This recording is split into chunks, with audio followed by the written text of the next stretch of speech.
Shalom, giving all praises, honor, and glory to Yahweh, Bahashem Yahweh Shai, Bahashem Ruchah HaKodash, double honors of the apostles, a great millstone. Peace, love, salutations, and blessings to the house of David, which is the elect.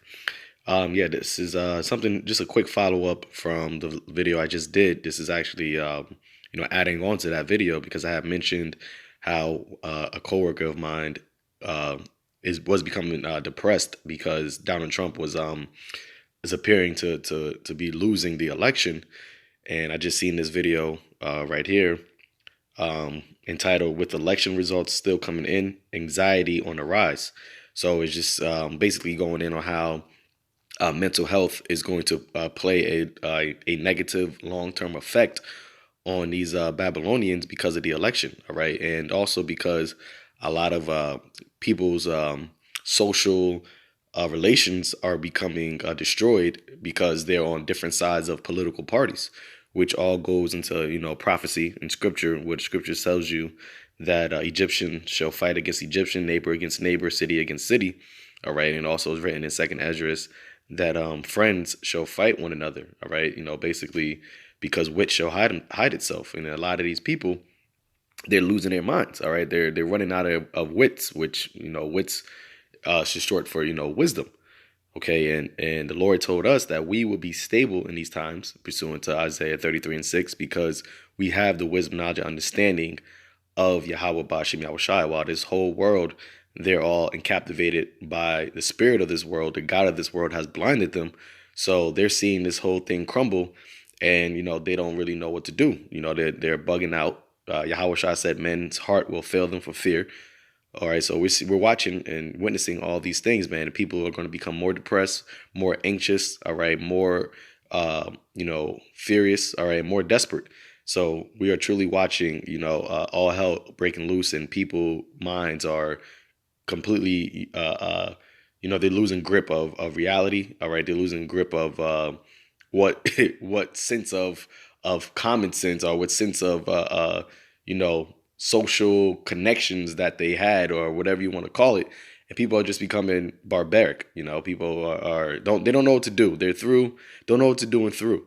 And it's really because they're of this world. So if you've seen your world crumbling, you've seen your world falling apart, you will be losing your mind too. And this is why the Lord, the water Yahweh Bashim Yahweh Shai, that he has given us, that we're from not of this world, that we have our conversations in heaven, that we set our affections on things above and not on things of this earth, because the fashions of this world is quickly fading away, man. So we rejoice at these things while everybody else is hurt. So I'm just going to play this and I'll just be that. Shalom.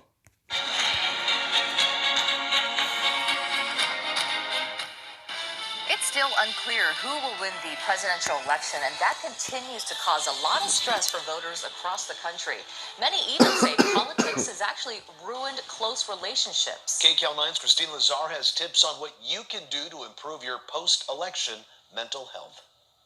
We have some interesting projections at this hour. With election night stretching into election week, emotions are running high. When we're talking about top politics, we're talking about our values, we're talking about our beliefs, we're talking about the things that really make up a life, and the things that we believe make up a really good life. Psychotherapist Josh Jonas says that's why voters have so much invested in the outcome. When it gets prolonged and it keeps going and it keeps going and it keeps going, all of a sudden emotionally it kind of feels like you thought you were running a sprint and all of a sudden says, no, now it's a marathon. That's why Jonas says it's crucial to focus on the moment. Because oftentimes it's not pain that's so painful, it's the belief that, or the fear that pain is going to go on forever. But for some, the stress will not end when all the votes are counted.